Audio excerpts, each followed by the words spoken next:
Hey everybody, it's Ston, and welcome back once again to Send Newts. With winter approaching, that means a lot of our visiting birds will be heading back south for warmer weather.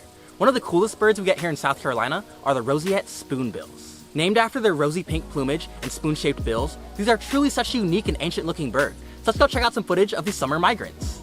These are roseate spoonbills and can be found by coasts and wetlands. Aside from Florida, Central, and South America, where they can be found year-round, these birds are only summer migrants in the rest of the US, so I only got a few months to collect all my footage of these guys before they headed back. These birds display an interesting phenomenon known as vagrancy. A vagrant bird is any bird found outside of its normal wintering or breeding range, making the birds you're looking at vagrants. There are a lot of reasons why birds are vagrants. In this case, it's probably due to increasing populations in their year-round range. But if we check some of the other sightings of spoonbills across the US, why the heck are some of these birds all the way up in Maine? Lone vagrants found this far away from their normal range often take a few wrong turns, were blown off course by a storm, or are juveniles who just aren't that good at the whole migrate hundreds of miles thing yet. Another cool thing about Hey, guy with the camera! Are the birds pink from the food they eat like flamingos? Well, yeah, that's exactly why. Just like the American flamingo, roseate spoonbills get the pink color of their plumage from their diet. The crustaceans they consume eat algae that contains carotenoids, which are the pigment that give the birds their exotic color. Speaking of eating, that's exactly what the spoon-shaped bills are adapted for. There are nerve endings on the edges of these bills that sense prey as the spoonbills wave their head through the water. You can see one of them displaying that behavior here. Now, spoonbills aren't the only tropical wading birds that we get here in South Carolina.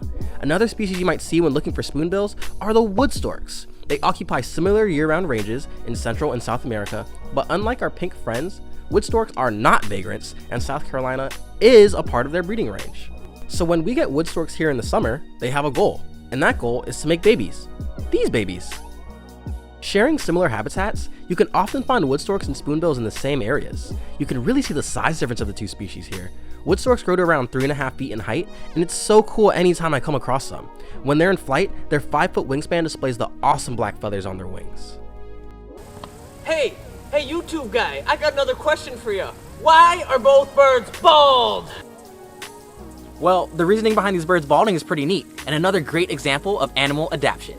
Scientists aren't 100% sure of the reason for balding in spoonbills, but it's expected to be the same reason as wood storks. Wood storks evolved to be bald because a head with no feathers is much easier to clean than a head with feathers. This is useful when foraging through muddy water and similar to the reason why vultures are bald, except they're cleaning flesh off their heads and not mud. The spoonbills are unique in that they lose their head feathers later in life. Color on adults is also much more pronounced, and depending on the population, many will get some yellow coloration on their heads and bodies. Alright guys, that's all for today. Hope you enjoyed this video of some of our summer migratory birds, and hopefully I can get some footage of our winter migrants in the coming months. So leave a like and comment at the bottom if you enjoyed the video, subscribe for more Send Newts in the future, and thanks for watching.